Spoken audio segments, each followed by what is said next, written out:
So yeah, with that out of the way, I'd like to turn it over to our lovely hosts for today, Simone Tremblay-Pepin, I might have mispronounced your name, and Ellen Russell, who will be giving a talk about rethinking expertise in democratic economic planning with Ellen and Simone. So yeah, go ahead and so what we'll do is there will be 30 minutes of them talking, and then we'll have a Q&A after that. Take it away. Thanks, Leon. Hi, everyone. I'm Simon. It's lovely to see you. I will start first, and then Ellen will go on. We don't have any PowerPoint. The presentation we're making is based on an article that we've published in Critical Sociology. It has just been published like a month ago or something like this. You can access it on Critical Sociology's website. If you don't have access to it, we've also put it on an institutional repository. If you want to access it, just email me. I'll be glad to send it to you. And the free version, because unfortunately, critical sociology is not open access. So here's my email if you need it. So I'll start with mostly talking about why we did something about economic expertise and democratic economic planning. And then Ellen would go on more of our arguments and like that say that this vision that normally that DEP models normally have does not work really well, and you'll see that in a second. But first, why talking about economic expertise? It seems like a very niche subject compared to the enormous models of what democratic economic planning is. And I know a few of you here, so I know that you're pretty familiar with what is democratic economic planning. So I will not spend the 15 minutes I have presenting models because I know you know them. But I will refer to them though. I can say that let's say that there's three classical models in democratic economic planning: Albert Hanel, Devine, and Cockshott-Cottrell. All those models were, were suspecting that one possibility was that after the installation of a planning of the economy, there would be an elite that would take the power and control it, and they all wanted to avoid that. The best example might be with participatory economy, where Michael Albert and Robin Hanel, for like I'd say from 1978, 1977 onwards, published three books looking at the actually existing socialism of the time and saying why it was not working. So they were, and one of their main argument was saying that there was this third new class, which they called the coordinator class, that was taking all the power in society. And they really wanted to avoid, in their coming at the time model, to give the power to these people. So it was obvious, really stated in their work that they were trying to avoid that. And their way of doing it was to avoid giving direct power to a kind of Politburo, a kind of Gosplan, and hi, Raphael, and saying to everyone, well, we will find a way in between capitalism and central planning, and this third way we'll find will not be centered around the coordinator class that controls everything from either a political or a technocratic point of view. But you see that in Devine too. In his first book, like the 1988 book, Devine has a long passage about expertise, saying, well, beware expertise might be dangerous. It can put you remote to people. You don't want to have too centralized political organization, and therefore you know the consequences in the model. Most of the political decision making is made at political and economic decision making is made in a decentral way at a local or regional level in Devine's model, mostly for the investment, because as you know, Devine is really centered on the investment question, and he does that at a sectorial or regional level when he needs to. So therefore, he really wants to avoid a certain class of politicians, technocrats to take power. And he creates also the interest chambers, as many of you will know, which is a place where activists, social movements, and all that assemble to discuss the political matters and all that. So it makes like a counter chamber to the National Assembly that he maintains. So there is a lot of decentralized institution, and they really try, and it's the same for Cockshott and Cottrell in different ways, and I won't get into the details of it. I don't want to bore everyone with things you already know, but all of them structures so there is no direct power given to a certain elite or an aristocracy or whatever, which is good. And it's one part of their solution. The other one is a very classical left-wing solution. It's education. They're saying, well, we have to train people to be able to understand what are the roles of experts. And the roles of experts should be only advisory. So people should know what is an advice, should be able to receive it and not taking as something you must do. But also, they should be able to provide advice that are not directing people, but are suggesting different options. So they try to confine expertise to that very what they consider that constrained advisory role. And they say if experts are in their place, like Robin Hanel would say in one of the books, I think it's in this conversation with Eric Ollenwright, he says, if we keep them into that simple advisory role, we'll be all right. Everything will go fine. And if people are trained to understand what is an advice from an expert, then we'll be safe on both parts.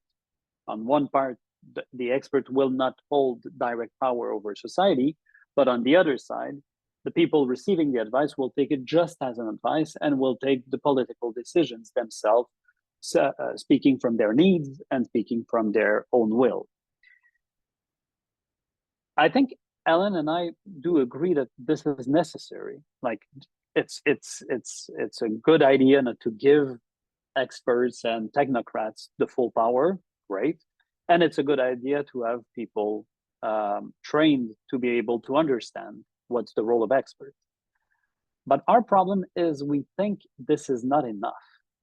It's not enough, at least for certain specific kind of experts. And today we'll present, and Ellen will go much deeper into that, about the economists and how economists have a special role in expertise in capitalism, and we can also foresee probably in post-capitalism. One problem, one thing that is at the heart of why expertise cannot remain neutral in this advisory role is the role of social struggle and conflicts. I'm not saying that any of the classical model pretend that we'll be in a pacified society. I'm not saying this, but I think we must agree also that they do not focus at all on the conflictual nature of society in their presentation. We never see much conflict, and if we see conflicts, it's more like disagreement about what kind of production should we do, but not the political conflict. And our guess is that political conflict and social conflict will continue after the end of capitalism, that capitalism is not the only reason why there is conflict in our society. There will be other consideration. Obviously, in our society, we know that, for example, uh, gender discrimination, racial discrimination are, yes, influenced and go hand in hand with capitalism, but are not only motivated and moved by capitalism. So there might be different ways of discriminating, but also of conflicting in a post-capitalist society. And these conflicts, because they make winner and losers, because they put some people in better position than others inside the society, even inside a more egalitarian society, then elite can be formed, and those elite can influence what is considered valuable knowledge and who is then credible in those society. So despite the effort to be really authentically democratic, expert can sometimes subvert this intent to promote policies that help those new elite to emerge or to keep control over society. So this is something that is troubling us reading the classical models of democratic economic planning. And I must say that in the more recent one, I don't see much attention paid to expertise either. Like you don't find that in Saros, you don't find that in Suterliti and Meretz. So there is a question. I suggest, Harriet, that we take questions at the end of the presentation, if that's okay with you. What I would say to conclude and to pass it on to Ellen is that there is a certain candor in how democratic economic planning was built.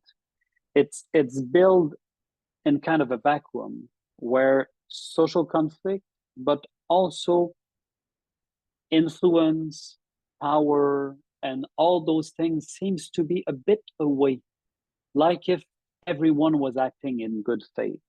I'm not saying that Divine, Robin, Pat, and Akshat, Cottrell, all that, think that. I'm not saying they think we are angels, but the models are not really made to give space for these conflicts and for the role, sometimes ambiguous, that expertise might play in our society. So I'll leave it.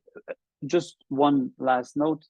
I think this also comes from both our expertise, Ellen and I, that we've been put in situations where we are called to be experts on things, and we see colleagues being experts on things. Ellen much longer than I, but we've both been trained in economics, and sometimes this word seems a bit magical in our society.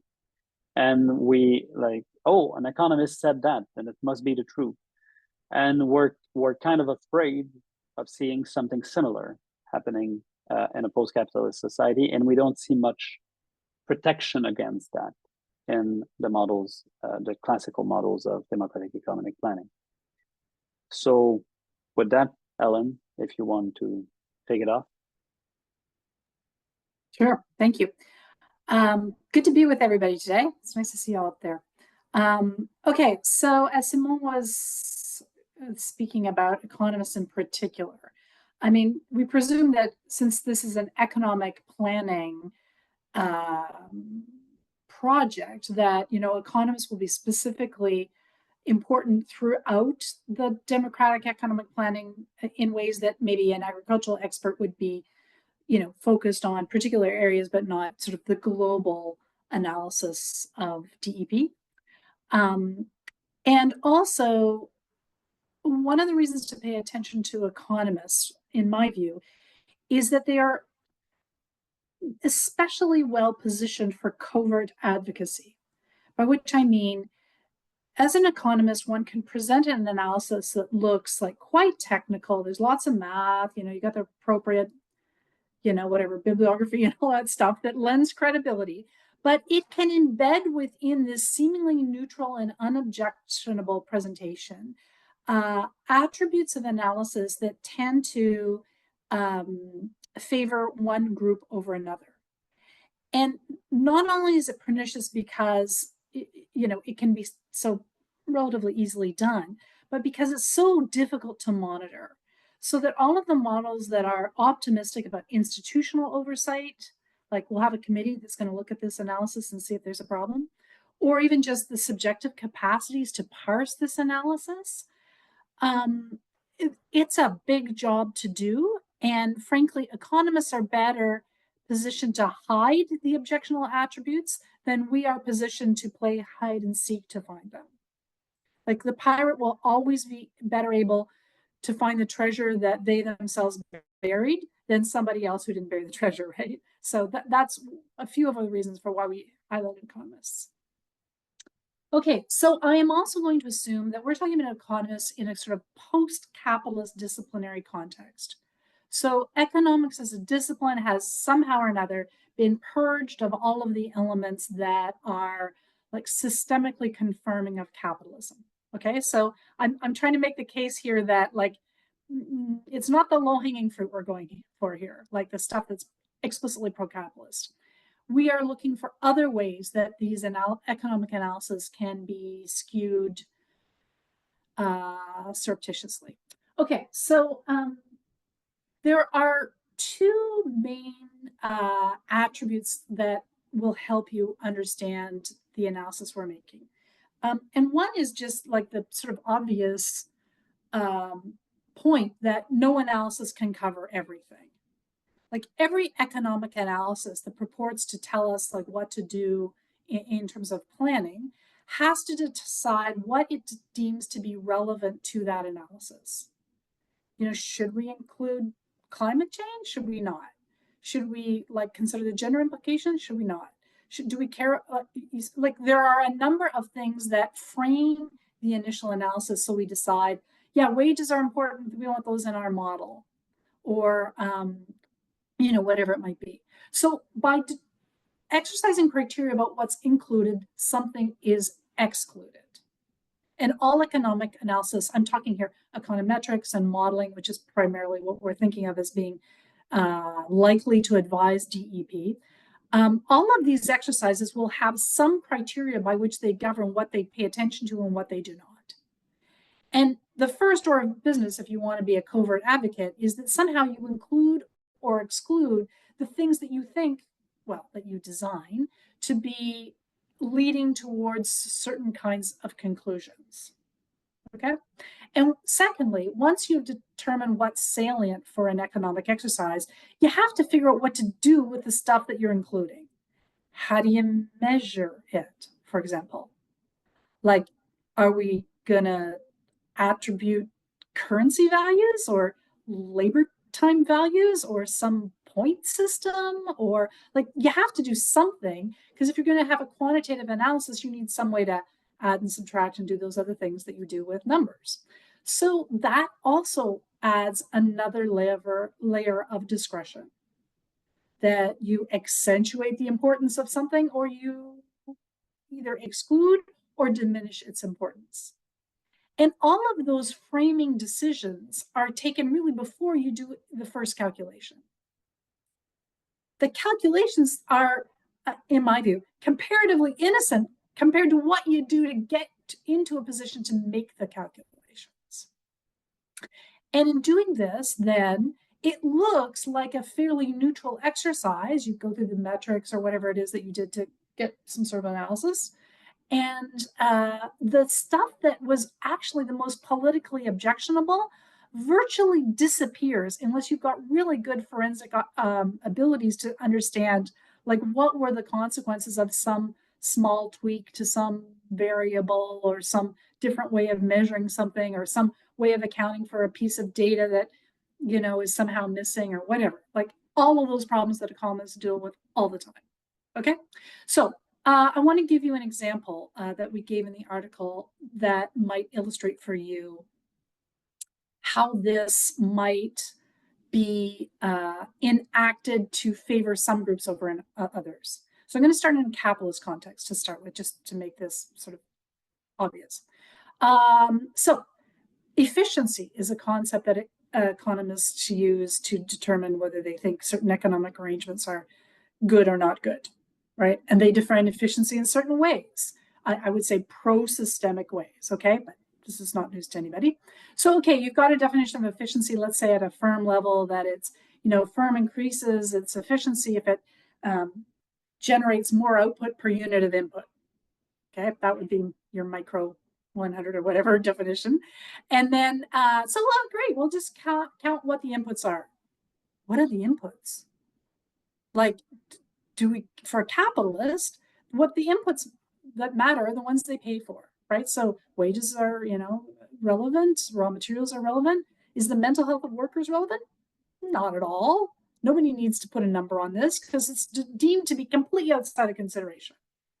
But that move to say, like, actually, you know, you need workers who have sufficient mental health to perform their work, or they can take care of whatever social reproduction tasks they confront, or all of these things are required to be able to perform work, but they are off the table as far as mainstream economists go. And once you've excluded them from consideration, then, you know, you go through the exercise of determining what would be efficient, and you might say, oh, you know, like if the capitalist firm can reduce wages that they pay and outputs the same, they're more efficient. From a different perspective, you might say, look, you reduce wages you pay to people, and that has consequences on their lives. And shouldn't that be considered? But the framework and the sort of the norms governing how economists do their thing have already predetermined that that's off the table. Okay, so let's go to post-capitalism. And we say, look, we don't want that definition of efficiency. It's got problems. But we probably want something that gives us a handle of, like, are we using resources well? Like, we don't want to do stuff that we think is socially wasteful. So if we have democratically determined our priorities, we want to make sure that, you know, our economic choices are roughly in line with doing those things without, you know, waste or, you know, misallocating those resources. Great, let's do that. Okay. We have a lot of things we want to take into consideration, right? Like, how's the climate doing? What's going on in terms of gender dynamics? How do we feel about, like, you know, regional disparities? Or, you know, I could go on all day, right? Like, what of those things will be embodied in the calculations? And once we even decide, let's say we say, I think, you know, gender issues matter. Well, how do you measure that? How do we determine, like, is there these are all political questions to determine how are we going to characterize gender issues in such a way that we can consider them alongside of how much concrete we're going to use or whatever else, okay? So every time we add some new consideration, like the welfare of children or access for people with disabilities, or we want to, whatever it might be, right?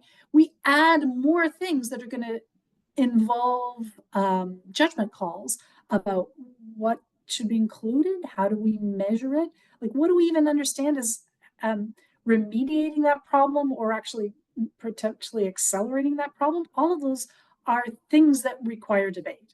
So if an economist presents themselves as saying, hey, I've got this, I'm going to tell you what is the best use of resources here, I invite you to be immediately suspicious, because it's the best use of resources according to whatever criteria they have already employed to generate the analysis that they did. Okay, so in conclusion, I think that we value, I'm speaking for Simon here, but we have talked before, we value that the capacity of economists to do certain things will be useful. And the difficulty is, how do you govern those useful activities in ways that don't import all these objectionable characteristics that we may not even be able to see until it's too late, or if even then. So we invite a reconsideration of expertise. That expertise actually never ever can solve what problems that are inherently political and imply the use of judgment. And that just because these things are mathematized does not mean that they haven't already enacted political judgments in order to do that kind of work. So we don't think that it is a question of just surveilling them either by institutions or particular people who are really good at doing this, but rather that we all regard expertise as tentative, scenario-based, predicated on certain assumptions, and could be dramatically transformed if you tweak those assumptions. And so it's always going to be, in a sense, a dialogue between the experts who tell us something predicated on whatever and our version of, do these predicates of whatever actually conform to what we have democratically determined? All right, that's me. Let's talk.